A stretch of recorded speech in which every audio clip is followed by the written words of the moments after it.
to come to Merimbula. Oh, shit. Who brought you? Who invited you? What are we going to do with this? Lock her up. Lock her up. Lock her up.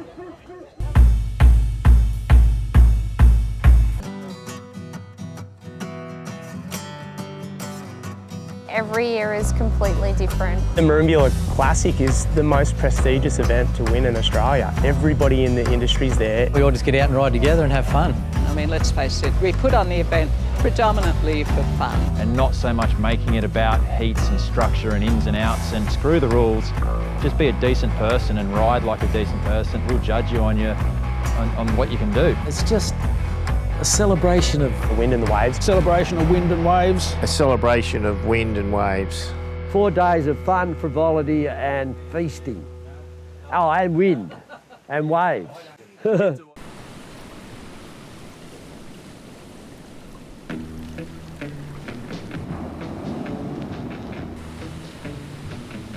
Merimbula is kind of out of the way, and that's what's so cool about it. It's right in the middle of Sydney and Melbourne, and it's kind of small coastal towns. It's not easy to get to. The whole East Coast is unbelievable coastline, and it seems like it just gets a little bit better the closer you get to Merimbula. On the fridge has been a countdown to the competition for the last month or two. There's something about this comp that just makes me keep coming back. It's a real family approach, and the whole community gets behind it, and it's a great vibe here. It's just such a family competition, and everyone gets behind it. I think I was only 11 or 12 when I first went. We used to just hang out in the surf and in the wind all day. Now I'm going a bit older, I'm literally just going and having the most fun with all of my friends, and that's kind of what scores the best. So for me, it's the best competition in Australia by far. It's a real testament to the guys at the Merimbula Sailboard Club that they've got something great and they're keeping it going. You've got the collective of the Merimbula Sailboard Club. There's still a core of, probably 10, 15 of the, I'm not going to call them old legends, of the legends that come here still every year. There's some real characters in the club here. There's Smithy. How you going, mate? Phil on the barbecue. Fish! Who was this last bit of Henry's a real character. Don't zoom in. And then you got Prousey with his fluffy white Santa Claus beard in the rescue boat. Familiar faces you see year in, year out. They're just always here. Every single year the event runs and they're still here. They're super cool guys. They do a lot of work in the background to pull this event off every year. But, without those guys, probably the event, wouldn't evolve and wouldn't be where it is today.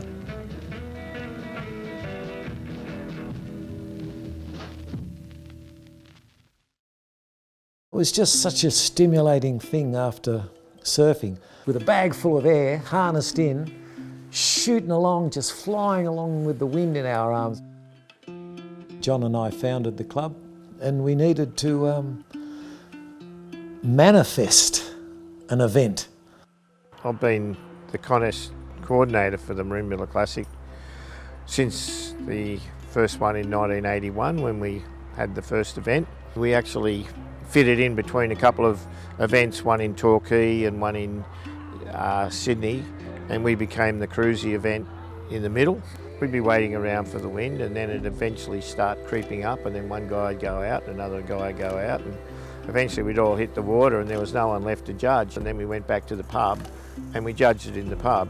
Hence this expression session format begun, where we've never really held formal heats, and we just let people come here and enjoy the area for what it is.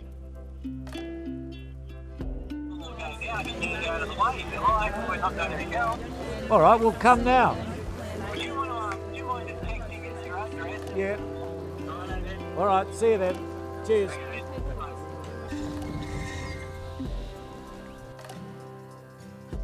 Well, the museum is a bit of a recent addition to our house. Henry's been working hard to display it all and get our little museum going, and we've got some memorabilia there running back many years. This was the year when the pussy here, I got Craig to, he got dressed up as a witch. And he had the big nose, and I made him burst his nose through there so that his nose poked out through the pussy. Find me a virgin! Go! You a virgin? And that's the one where he charged the chicks. You may look like a virgin! I killed what's the name for the cat for? Tell me where she is. It's not a virgin, it's a slut! That was just taken to court. We come up with the theme and that sets the trend a bit for the event. Friday night we've started putting on the food event here with the local people with their food van.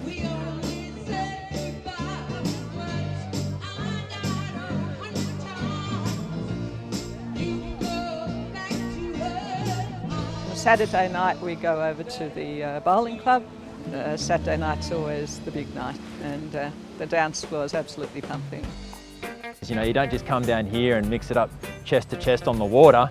You know, you got to earn your stripes behind the bar, you got to earn your stripes out at night and earn the respect of the older boys, and they definitely put those guys through the ringers. There has been a few loose years in the past where, you know, some pretty wild nights and parties, maybe some issues with the local police and that sort of thing. Oh, they're so loose. They party so hard, like freaking wild. They're mad dogs. We'd have some of the biggest Saturday nights at some of the local clubs, and Jason was still a junior, so he wasn't allowed to get into the club. The function was up at the Chura Beach Golf Club. So while we were inside partying, Jason was outside partying. They got into the golf carts. Now they couldn't start them, but they could roll them down the hill. And a few of them ended up in the golf course dam. We sort of did every venue in town to the max. The guys would be getting thrown up into the air and hitting the ceiling fans. There'd be people crawling over the walls to get in, and the place was sort of swelling to the bursting point, and it just didn't quite burst.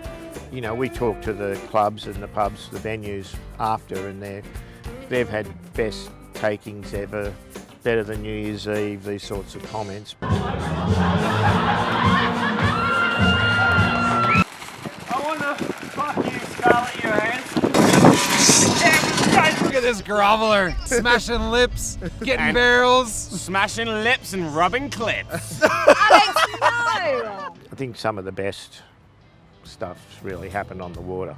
The comp's gone from this very much windsurfing event, which was the biggest windsurfing event I think for many years in Australia, and then morphed out with kite surfing. I remember Felix Pevic turned up 98, 99.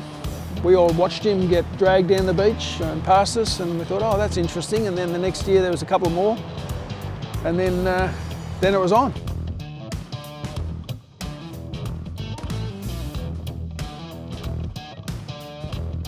There's a guy who comes to our contest, we call him Evil Al. He'd been over to Hawaii and he picked up a paddleboard. In those days we only had the windsurfers down there and the kite surfers up there, and this safety zone in the middle, maybe 50 metres wide. We're all on the beach there, it was a pretty blowy day, and suddenly this guy comes down with a bloody paddleboard. And it was a big sea, you know. And we go, who's this wanker? What's he doing out there? You know, he's in the safety zone.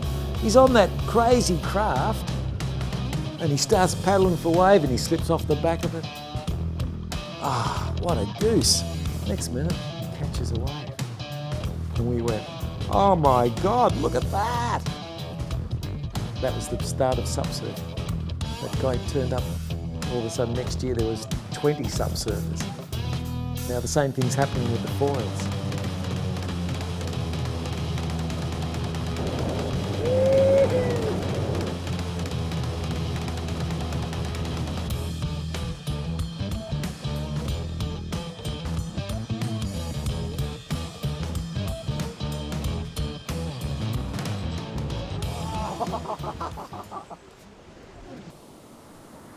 Yeah, but they're Manly boys, mate. They're North Shore boys, you know? North Shore. We get a lot of North Shore here. Look, the place wouldn't be this place if it wasn't for the North Boy connection. I'm heading on down the highway to Merimbula. We might get 200 competitors, but they might bring, you know, 2 or 3, a family of 3 or 4 or whatever, so that probably brings about 1,000 people into the town just for the event. You'll see a lot of locals will come along tomorrow night for the food and the music, and also during the day to watch it, as well as check out all our sponsors' gear. From an industry point of view, it's really expensive to do this. It's 4 days. We normally end up spending 6 days here, the day before and the day after, because you want to give it your all. But you know, you're driving down, you've got accommodation, you've got staff, you've got wages, and none of these guys flinch, none of these brands flinch. And I've really got to put it, you know, obviously out to my boss, but also to all these guys, is that the investment in this event from our side of things is huge, but it only resonates how effective and how big this event is, because it's probably the only event, if not in Australia, probably the world, that gets this much support from the local hands-on industry, which I think is a really big telltale sign of how cool it is. One year, I think it was probably 2 or 3 years ago now, one of the SUP brands came along and they had one of those giant 17-foot SUPs that fit like 8 or 9 people on it. And me and about 7 other kids decided all to grab paddles. These are like $500 carbon paddles, and paddle this big SUP out through the surf on one of the no-wind mornings. So we had everyone at the comp watching us as we're paddling into waves on this giant SUP. We didn't even know it was possible. And we're like shooting down the face, we'd like nose pick the thing and it would like flip us all over, and everyone would come up laughing. Yeah, so all our prizes get donated. You know, we've always had a really good bunch of sponsors that provide us with prizes. They're often allocated to people that aren't sponsored and are up and coming or young and looking like they need a new kite. It's the start of summer, halfway between Sydney and Melbourne and Canberra, so it's sort of in the middle of the population centre everywhere. So it's a good way to sort of showcase the gear that's brand new for this season.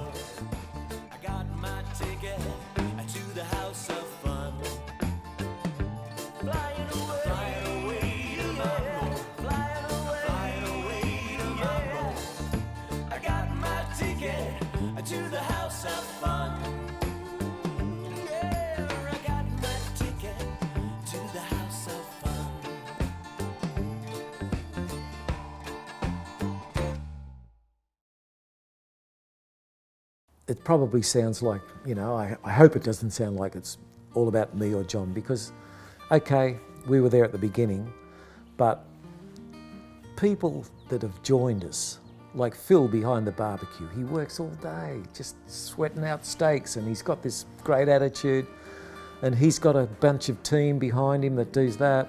We got the safety officer who works his ring out, doing all this stuff, riding boats out there. The surf club have come in.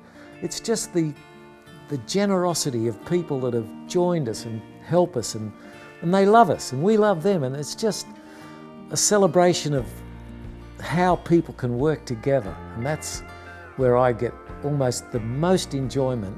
It's beautiful to watch. It's just wonderful because they're the prime people, they're just wonderful people. So really it's not just about John and me at all, it's about all the guys that are in the club, and if you could interview everyone, I know you haven't got time, but you'd realise there's a great story behind every one of those guys, why they came, what they've contributed. They're just beautiful people, and we're so thankful for them.